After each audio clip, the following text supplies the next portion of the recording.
Hello, welcome. Thank you for joining us on this edition of News 2. I'm Sandra Gumansing. In our top story, Royal Caribbean's Adventures of the Seas will evacuate residents with medical needs from the territory this weekend. Governor Kenneth MAPP reported on several important developments in the joint efforts of the governments and its partners to restore essential services throughout the territory, evacuate residents and special needs, and gradually progress towards normalcy. Here's more from that press conference. Governor Kenneth MAPP confirmed that the Royal Caribbean's Adventure of the Seas cruise ship will travel from Puerto Rico and arrive on St. Croix on Friday before departing for Fort Lauderdale via St. Thomas on Saturday. This ship will have 1,000 passenger allotment for the Virgin Islands. It is also going to pick folks up in Puerto Rico and take them up to Florida. The ship will accommodate up to 750 passengers from St. Croix, up to 200 passengers from St. John, and 50 from St. Thomas. The number that you can call is 713-6801. 713-6801. Priority for passage will be given to high-risk pregnant women, the elderly, and those with urgent medical needs. Through the Emergency Operations Command, the Department of Tourism has pre-registered the St. Thomas passengers and approximately 400 individuals from St. Croix for evacuation. The governor says to date, the government of the VI has assisted with the evacuation of more than 2,000 passengers from St. Thomas since Hurricane Irma. We have several other requests made for additional mercy missions, and we will alert everyone. The Cyril Key, we want to confirm that the Cyril E. King Airport will and is scheduled to open to resume commercial flights on Thursday. So we will check with your airline to confirm flights. What we have done as a government is at least two of the incidences, they were able to find the person to a shelter, and we were asked and provided a certification letter that they did, or a manifest, a copy of the manifest to show that the person did come up on a mercy mission and left an emergency area, an area with a devastation. And so those shelters or places have agreed to give them a number of days of support, clothing and help and meals, until they make some kind of real arrangement to come back. And there's no mercy mission to come back to the Virgin Islands. There's no free flights to come back, no free cruises to come back to the Virgin Islands. So I just wanted to tell about the experiences, so that people know and understand that this is serious, and you've got to be very, very careful and think through directly when you're making a decision to go on a mercy mission if you don't have the resources to support yourself as you end up in a major American city going forward. Now, as part of that press conference, the governor says while several hundred residents remain in shelters throughout the territory and thousands were served at points of distribution on Tuesday, grocery stores, gas stations, and pharmacies were open for business. There was no distribution of supplies of pods today, Wednesday. The curfew will be relaxed to allow for the potential resumption of some classes at private schools, as well as the management of normal activities. On Wednesday, September 27th, the curfew in St. Croix was reduced by 3 hours, with residents permitted to be outside their homes between 11 a.m. and 6 p.m. on St. Thomas, St. John, and Water Island. The curfew was in effect from 6 to 8, giving residents an additional hour outside of their homes. Well, as we just mentioned, the governor announced in that press conference last evening that registration points would have been open today on St. Croix for individuals that were seeking to leave the island on a Mercy cruise ship that has 300 cabins. It left with a capacity of 1,000. The points of registrations were at St. Croix Cotton Valley Fire Station, VI Cardiac Center at Juan Louis and Anne Abramson Pier in Frederiksted, and in the St. John Powell Park. Now, we spoke to one tourist trying to leave the island today. Here's more. I came down as a tourist. My daughter was doing a rotation as a physician assistant student here for 5 weeks, and I said I'll just come down 10 days. Maria was coming. She was unable to get off island. I was unable to get off island, and daily since then we've been making the phone calls to the numbers that they tell us. We've been getting through. We've left our name. We've left our phone number, and yet every day we still get told we're not registered. Today we're told that they will register 100 people from this facility to hopefully get on the cruise ship. They've taken, I forget the number, but a large number of who's going to get on the cruise ship has already been deemed to be urgent, when they don't even ask you anything about yourself, just your name and your phone number. They don't ask if we have medical problems. They just say, get in another line another day. Some of the locals are still having trouble getting their water, their MREs. We see that the planes are coming in with military people. Some of those planes are leaving. We see them flying overhead. I don't know who would possibly be on them, but that would be a great way to evacuate people. It's just very frustrating. We spoke to the head of the Department of Tourism, and she told us we were all set, we were on a list, we were part of a hospital team, and yet here I am again today. It's 8 o'clock this morning in the sun, waiting until 12:30 with all these other people. The first 100 people, we're told, will be able to get Count on two to keep you updated.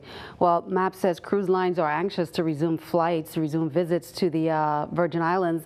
MAPP told members of the business community at a meeting on St. Thomas on Tuesday. He said cruise ships would like to return to St. Thomas and St. Croix as soon as October 15th, while adding that he believes late October is a more realistic target. A formal announcement from the cruise lines and the U.S. Virgin Islands government is expected next week. More than 150 representatives from the private sector met with the governor, Commissioner of Tourism Beverly Nicholson-Doty, and other officials at the GERS conference room on St. Thomas.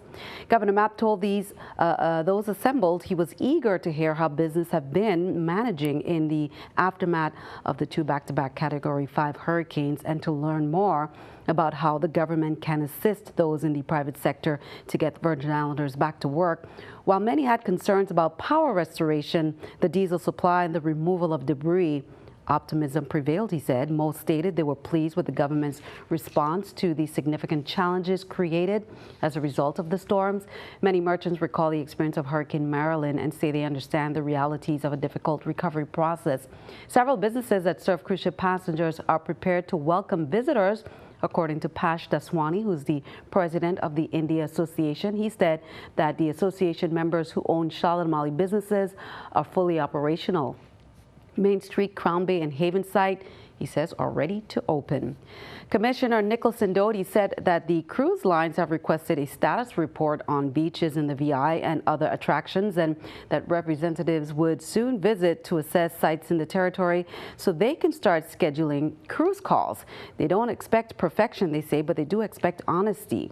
Some restaurants, shops, and beaches must be fully accessible in order for ships to return to the territory. They must be able to assure safety, she explained. The West Indian Company Limited, which manages St. Thomas's main cruise pier, was largely undamaged by the storm, according to WICO's CEO Clifford Graham.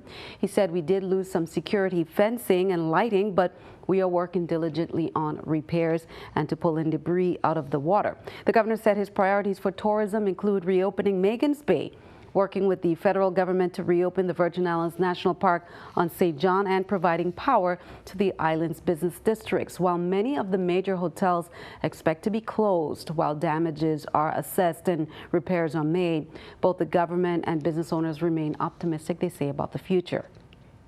Well, the Sir Lee King Airport, as we reported, is set to open on Thursday, September 28th, for commercial flights. Travelers are urged to check with their airline for flight schedules and arrive 3 to 4 hours prior to their flight time. Flights may be scheduled on American Airlines for Miami, Florida, Delta, Atlanta, Georgia, JetBlue, San Juan, Puerto Rico. Vipa has not yet confirmed with United or Spirit. The Henry E. Rolson Airport in St. Croix is closed to commercial flights. Cleanup and repairs are underway, and VIPA has tentatively planned to open the airport in St. Croix next week. For the seaports, the USVI seaports are open, but vessels may only operate during daylight hours. Per U.S. Coast Guard instructions, inter-island ferry and barge services are operating. Governor MAPP reported that the Virgin Islands Water and Power Authority, the Waste Management Authority, and VIA and the Department of Public Works are meeting daily to coordinate debris removal, road clearance, restoration of power lines and poles, and other issues to help restore the territory's infrastructure. Executive Director of the Virgin Islands Waste Management Authority, Roger Merritt, said his teams will continue to add capacity to all 4 islands to collect and dispose of garbage, noting that residents are generating 4 to 5 times more waste than before the hurricanes. He asked for only household waste to be deposited at bin sites for the time being. Director Merritt commended Waste Management Authority staff and contractors for working from sunup to sundown to collect trash. Actually, we started the cleanup efforts before Irma. We knew that there was going to be additional trash that was going to be generated with Irma coming in. So basically, you know, a lot of the bin sites that we actually collect from, we collected those bin sites 2 to 3 times more prior to the storm, and then once the storm hit, once Irma hit, we actually have been collecting 4 to 5 times as much on a regular basis. And then obviously after Maria, the same thing. I just came back from St. Croix, met with our contractors there. You know, Maria just happened over there, but basically, you know, we met and we're in the same. We're going to be in the same mode where they're going to be collecting early in the morning while all the citizens, you know, the curfew's from 12 to 4, so from 6 approximately to about 11, we'll be able to really hit those areas hard, and then after the curfew too. So we're going to assess St. John. I mean, there's a couple of things that we need to do. We know that there's, like I said earlier, the trash is being generated at a rate of 4 to 5 times. The St. John is unique in the sense that we collect the trash and then we take it and put it on a barge and then bring it over to St. Thomas and actually dispose of it at the landfill. So what we need to do is take a look at the trash has been generated. There's been some issues with the barge being impacted by the different hurricanes. So we're actually going to go over tomorrow and take a look and figure out what's the best way to get the trash off of St. John in the most efficient, effective way possible. Because as we know, the trash is still being generated. We're collecting it, but we want to make sure we can get it off the island as quickly as possible. And turning to our neighbors, Puerto Rico is reeling from the devastation also left by Hurricane Maria, and the territory's officials are reminding Washington, we are Americans too. President Trump held a meeting with key advisors Tuesday afternoon on hurricane relief and recovery efforts, but some have criticized the speed of the White House response. Karen Kaifa reports. President Trump made additional disaster assistance available to Puerto Rico Tuesday and said he'll visit the storm-ravaged island next week. We're working very, very hard on Puerto Rico. We're also getting tremendous efforts and we're sending tremendous amounts of supplies to the Virgin Islands. But critics say the White House has not moved quickly enough to help the U.S. territory after Hurricane Maria. It was a massive disaster that requires a massive response from the federal government. That has not happened. Puerto Rico was already more than $70 billion in debt before Maria tore through and cut off most communications and knocked out power. The mayor of San Juan urged Washington to set aside the debt issues when considering aid. That SOS needs to be heard loud and clear, and please, let's just talk about that. Let's not talk about the debt. Let's talk about the deaths. House Speaker Paul Ryan said Puerto Rico will get the same storm support as Texas and Florida. This is our country, and these are our fellow citizens. They need our help, and they're going to get our help. The island creating unique challenges to getting supplies in and restoring power. The FAA and FEMA are working together to manage the number of flights in and out of San Juan's airport, with relief planes given priority over commercial traffic, but making it hard for those seeking to escape the devastation. In Washington, I'm Karen Kaifa. Keeping our eye on the economy, today President Donald Trump made an additional disaster assistance available to the territory of the USVI by authorizing an increase in the level of federal funding for debris removal and emergency protective measures undertaken in the USVI as a result of Hurricane Irma during the period of September 5th to 7th, 2017. On September 9th, President Trump authorized a 90% federal cost share for debris removal, including direct federal assistance. He also authorized a 100% federal cost share for emergency protective measures, including direct federal assistance for 30 days from the start of the incident period, and then a 90% federal cost share thereafter. Well, today, President Trump increased cost sharing up to 100% federal cost share for debris removal and emergency protective measures, including direct federal assistance for 180 days from the start of the incident period. Taking a look at the eye in the economy, the Dow up 57, NASDAQ 73, S&P 500 up at 10. Coming up on News 2, more news as we continue our hurricane recovery. News from AT&T and credits in store. That's coming up next.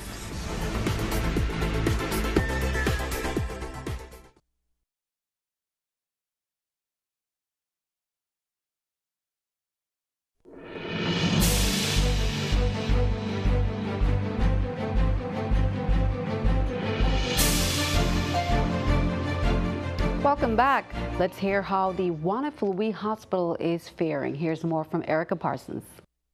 Right now, our emergency room is operational. We've been operational since Hurricane Irma. We set up our command post, our command center, just to make sure that we would be able to take care of any challenges that came up during the storm. Shortly after that, you know that we were faced with Hurricane Maria, and that really kind of devastated St. Croix.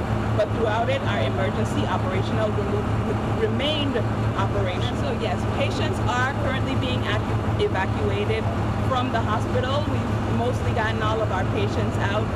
Also the dialysis patients that were here at the hospital, as well as those for Caribbean Kidney Center, are being evacuated out, and that is actually falling under the Department of Health. They're spearheading that operation. However, as I mentioned before, the emergency room is operational, so if people need to come to the emergency room, if they get hurt, they have some type of an acute emergency, we're still open. They can still come right here to the emergency room. I want to really commend our staff, because many of them, they actually worked 24 hours around the clock. We started, or we implemented 12-hour shifts, and those staff, they were here with their families, they were here working. Some of the family members even volunteered, to help us when we had to mop up and different things afterwards. Our staff, I'm really thankful for them, because they continue to work around the clock. Some of them, they lost their roofs. They had severe damage to their homes, and they continue to be here, putting the hospital and the patients first, even before going to take care of their homes. So we want to just say thank you to the staff for that. Governor MAPP spoke with President of AT&T Florida, Puerto Rico, and USVI, Joe York, who indicated that the telecommunications company is prepared to provide the supplies needed to assist in the restoration process to get the service back up. In addition, AT&T will be issuing credits, he says, on customer bills for the period during which the service was interrupted. Incidentally, the governor also noted that the generator that was reported stolen has been found and put back into service. Here's more. They are prepared to fly in massive amounts of equipment, microwave supplies, to work on getting full restoration of the system in place. I have pledged the government's support to aid them. I have asked my FEMA partners to assist them. I am looking forward to work with Mr. York. He tells me that currently, between the last 24 hours, 35 of the technicians of AT&T have arrived in the territory on the islands, and they're doing a number of assessments and determining the extent of the damage and know what a good bit of what is needed, and a good sum of that equipment will have to come on barge, but they're prepared to make the expense, and they're going to make and are making the expense to fly in quite a bit of material to ramp up very quickly on getting the communication portals going so that cell phones, which we rely so much on in our lives, can be back in working order as a process of safety and health. In addition, the President York has asked me to say to the customers of AT&T in the Virgin Islands that they will be issuing a great deal of credits on your bills from the time of the disaster when the sites were out and that service could not be provided. And so that we should not take stock in the text that we received, that overages in terms of using above your plan during September 20 and 24th would be forgiven, but in fact, for the period of the system not functioning, they're going to issue credits to all of their customers in the territory. I'm also very heartened to announce that the generator that was stolen from the AT&T site, the FBI have found it. It has mysteriously appeared, and it has actually been put back into service. I don't have all the glory details of the FBI find, but I did say I would say this, that the persons who made it, quote unquote, findable, you forgot to get your fingerprints off of the machine. Be sure to count on 2 to keep you updated. Meanwhile, we will have a full report from the Virgin Islands Water and Power Authority on restoration efforts. Meanwhile, WAPA is issuing a boil water advisory for potable water customers territory-wide. Under this advisory, it is recommended that water be boiled rapidly for at least 1 minute in advance of consumption to eliminate any possible bacteria that may be present. They say water that has not been boiled should not be used for drinking, making infant formulas or juices, cooking, making ice, washing fruits and vegetables, or brushing teeth. Discard all ice made previously and disinfect ice cube trays. As a reminder, if there are children in the home, place the pot on a back burner when boiling water to avoid scalds. Boil only as much water in a pot as you can comfortably lift without spilling. A common cause of bacteria in water occurs when there's a loss of pressure in a water distribution system. While loss of pressure does not necessarily mean that the water has been contaminated, it does mean that potential impurities in contact with water supply plumbing may be able to enter into the system and be carried to consumers. The authority's microbiology water quality teams are in the field, closely monitoring the system for any irregularities that may occur. The public will be updated regarding WAPA's system monitoring evaluation. And just a quick reminder, the Office of the Insular Superintendent, St. Thomas St. John District, has announced a mandatory meeting for all seniors who attend the Shaldamali High School and the Ivana Udorakan High School to attend a meeting with their parents on Friday, September 29th in the Ruth E. Thomas Auditorium of the Shaldamali High School, and that's at 11 a.m. District officials are asking that students bring their school ID if possible. Students are not required to be in school uniform. Again, it's this Friday, 11 a.m. at the Shaldamali High School Auditorium on St. Thomas for high school seniors and their parents of the Shaldamali High School and the Ivana Udorakan High School. And don't forget, VITEMA invites all government departments and semi-autonomous agencies which sustained damages as a result of Hurricane Irma and Maria to attend the FEMA Public Assistance Grant Applicants Briefing on Thursday, September 28th at the CAHS Auditorium. That's from 10 a.m. to 12 noon. The FEMA Public Assistance Grant provides funds to eligible government departments and agencies for the restoration of public roads, facilities, following a presidential disaster declaration. Certain private nonprofits could be eligible for assistance as well. The applicant briefing will provide a program overview, eligibility and procurement requirements. At the end of the briefing, applicants will have the opportunity to submit a request for public assistance, which will initiate the funding application process. Well, be sure to stick around. We have your News to Accurate the forecast coming your way next.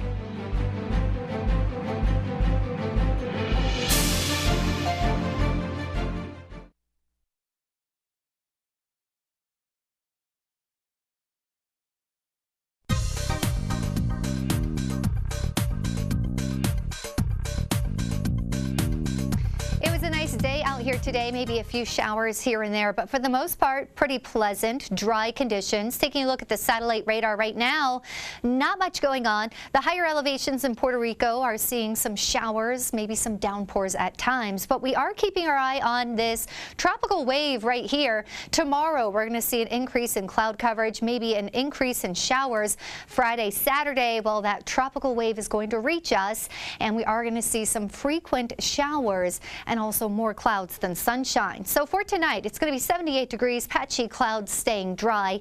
St. John tomorrow, partly sunny, 88 degrees. In St. Thomas, 88, partly sunny as well. And in St. Croix, 86, sun and some clouds. And again, we're going to see more clouds and maybe a brief shower or two as that wave approaches. The Atlantic, waves 3 to 5 feet, winds out of the east from 10 to 15 knots. The Caribbean 3 to 5 feet, winds out of the east from 10 to 15 knots as well. Over the next couple days, well, those showers and the cloud coverage, they are going to increase as that tropical wave moves in. But by the end of the weekend and as we start off the work week, it is going to be back to our typical pattern, trade wind pattern of some brief showers, temperatures staying in the mid to upper 80s. Back to you.